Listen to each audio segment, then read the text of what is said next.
Ce que j'essaie donc de vous dire, c'est que le message de Fouet-Boigny prend toute sa valeur quand nous suivons l'évolution du développement humain dans notre pays au fil des ans. Ce que ces chiffres, ce résultat veulent nous dire, c'est que la violence et le conflit ne sont jamais, jamais, jamais la solution pour un pays.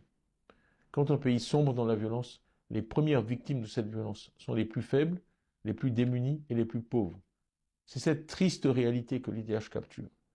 Quand on est jeune et démuni, la violence peut paraître une solution tentante.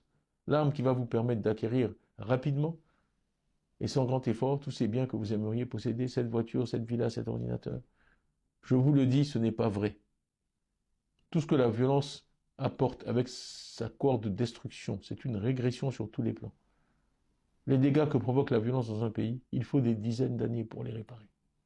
Voilà ce que nous dit le fameux IDH pour notre pays. C'est pour cela qu'Houphouët-Boigny voulait nous inculquer à tous l'amour de la paix.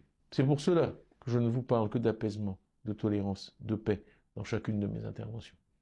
C'est cela le vrai message de l'oufouettisme, la paix, l'amour de la paix.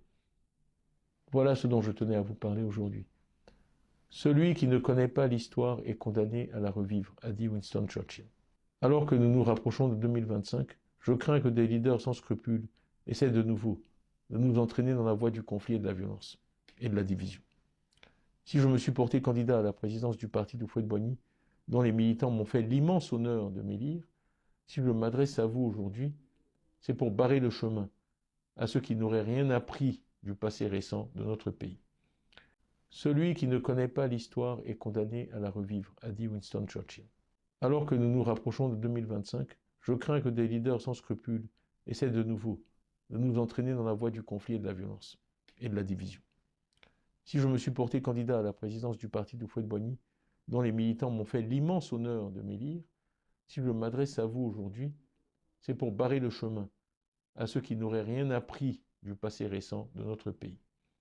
Les Ivoiriens sont fatigués de la violence, des injures et des outrances verbales.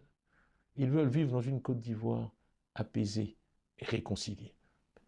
Je m'efforce au PDCI de susciter des débats sur des sujets déterminants pour l'avenir de notre pays.